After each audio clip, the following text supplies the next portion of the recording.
அடுத்ததாக பார்க்கக்கூடிய ராசிக்காரர்கள் சிம்மம். சிம்ம ராசிக்காரர்களுக்கு ஏற்றமும் அனுகூலமும் சந்தோஷமும் ஏற்றம் மிகப்பெரிய அளவுக்கு காணப்படும். தொலைதூரத்தில் இருந்த நல்ல செய்திகள் ஒன்றன் பின் ஒன்றாக வருவது கண்கூடாக பார்க்கலாம். சிம்ம ராசிக்காரர்களுக்கு இழுபறியாக இருந்த நிலைமைகள் படிப்படியாக மாறும். மரண பயம் நீங்குவதற்கு வேலைக்கிழமை நவகிரகத்தில் இருக்கக்கூடிய குரு வழிபாடு சகல விதத்தில் ஜெயமும் சந்தோஷமும் ஆத்ம ரீதியான நம்பிக்கையும் ஏற்படுத்தி தரும். வண்டி வாகனத்தில் இருக்கக்கூடிய பாதிப்புகளை நிவர்த்தி பண்ணும்.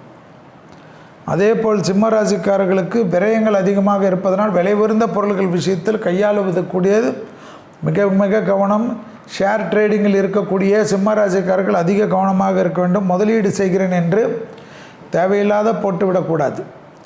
அதே சமயம் நிலம் சம்பந்தப்பட்ட முதலீடுகள் தஸ்தாவேஜுகளை சரி செய்து கொண்டு நடப்பது நன்மை தரும். லாபமும் சந்தோஷமும் அனுகூலமும் ஏற்றத்தை ஏற்படுத்தி தரும். உத்தியோகத்தில் சிக்கல்களை வரவழைத்து கொண்டால் நீங்கள் தான் காரணம். ஒரு மாதிரி மனசஞ்சலம் ஏற்படும். எல்லாவற்றிலும் ஈகோ கிளாஷ் போத்து கொள்ளாதீர்கள். ஈகோவை தூக்கி குப்பையில் போட்டுவிட்டு வீட்டிற்கோ அல்லது அலுவலகத்துக்கோ செல்வது நன்மை ஏற்படுத்தி தரும். எல்லாம் தெரியும் எனக்கு இவர்கள் இப்படி அவர்கள் இப்படி என்று வருத்தப்பட்டு பேசுவோர்கள், ஆக்ரோஷத்தில் பேசக்கூடிய சிம்மராசிக்காரர்கள் தனிமைப்பட்டு போவீர்கள்.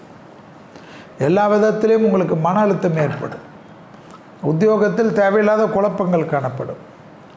தாய் வழி உறவு, தந்தை வழி உறவு, முதலீடுகளுக்கு குறைவில்லாமல் எடுத்த காரியத்தில் ஜெயம் அனுகூலமெல்லாம் காணப்படும். சிம்மராசிக்காரர்களுக்கு புதிய அறிமுகத்தில் மிக கவனமாக இருக்க வேண்டும். தொழில் ரீதியாக இருக்கக்கூடிய தடைகளை தவிடுபடியாக்கிறதுக்கு உங்களுடைய முயற்சி வெற்றி திருவினையாக்கும். மேலதிகாரிகள் முதலாளிகள் இடத்தில் மனமிட்டு பேசுவது நன்மை ஏற்படுத்தி தரும். சிம்ம ராசிக்காரர்களுக்கு உத்தியோகத்திலும் தொழிலிலும் வியாபாரத்திலும் சிறு சிறு தடைகளை மட்டும் சரி செய்து கொள்வது நன்மையும் அனுகூலத்தை தரும். அதேபோல் வேற்றுமொழி மனிதர்களால் அதிகம் ஆதாயம் பெறக்கூடிய ராசிக்காரர்கள் சிம்ம ராசிக்காரர்கள்.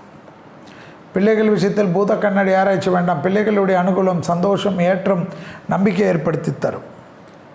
துணை அல்லது துணைவியார் விஷயத்தில் வாக்குவாதத்தில் இருக்கக்கூடிய சிம்மராசிக்காரர்கள் சரி செய்து கொள்ளவில்லை என்றால் தேவையில்லாத குழப்பமோ சங்கடங்களோ ஏற்றங்களோ பதற்றமோ குடும்பத்தில் அந்நியர் தலையீடோ பிறர் குடும்ப விஷயத்தில் உங்களுடைய தலையீடோ கூடாத பிரச்சனைகளே ஏற்படும்.